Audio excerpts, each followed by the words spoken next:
On poursuit avec le petit guide pédagogique de l'entreprise. Aujourd'hui, on parle de l'analyse de la tâche que vous voulez enseigner.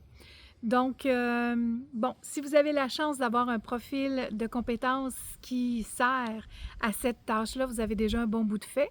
Ce que vous allez faire, c'est de la revoir, de l'analyser et d'extraire les parties dans lesquelles vous voulez développer la formation en y ajoutant des verbes d'action, bien sûr, dont la phrase que je vous répète, au terme de cette formation, l'apprenant sera en mesure de...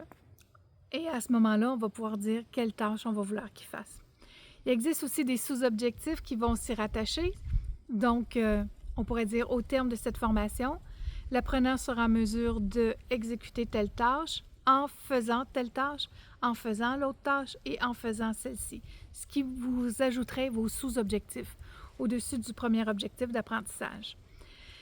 Mais avant de s'y rendre, il faut d'abord savoir c'est quoi la tâche. Qu'est-ce qu'on veut enseigner? Il faut aussi être capable de toute la décortiquer, morceau par morceau.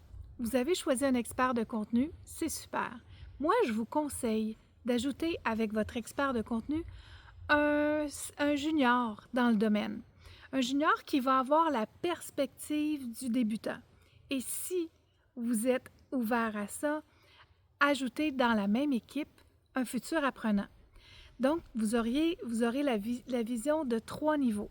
Soit le niveau de l'expert, qui va pouvoir valider si ça a du sens ou pas, mais vous allez avoir la vision du junior qui va permettre de poser des questions s'il y a des détails qui manquent. Parce que oui, lorsqu'on devient expert, il y a beaucoup de micro-détails qu'on fait par automatisme. On ne s'en aperçoit pas qu'on les fait. Et le junior, lui, il s'en aperçoit. Ces petites micro-pratiques qui sont ancrées chez l'expert sont un détail majeur dans le développement d'une formation. Donc, c'est important d'avoir un junior qui accompagne et qui puisse questionner pour dire « Oui, mais tu fais cette étape-là, mais comment tu t'es rendu là? » et ainsi de suite.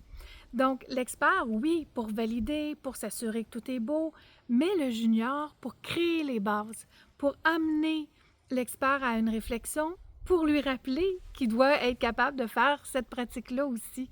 Donc, et bon, si le cœur vous en dit, un apprenant. Un apprenant autour de la table qui va dire « Ouais, mais vous voulez nous enseigner ça, mais hey, ça va prendre tellement de temps. » Et c'est là que ça va vous emmener à avoir des stratégies d'enseignement. C'est sûr que si vous pouvez faire une belle équipe, expert, junior et apprenant autour de la table pour décortiquer une tâche et de voir « OK, cette tâche-là, cette partie de cette tâche-là, on va pouvoir créer un outil d'aide à la tâche.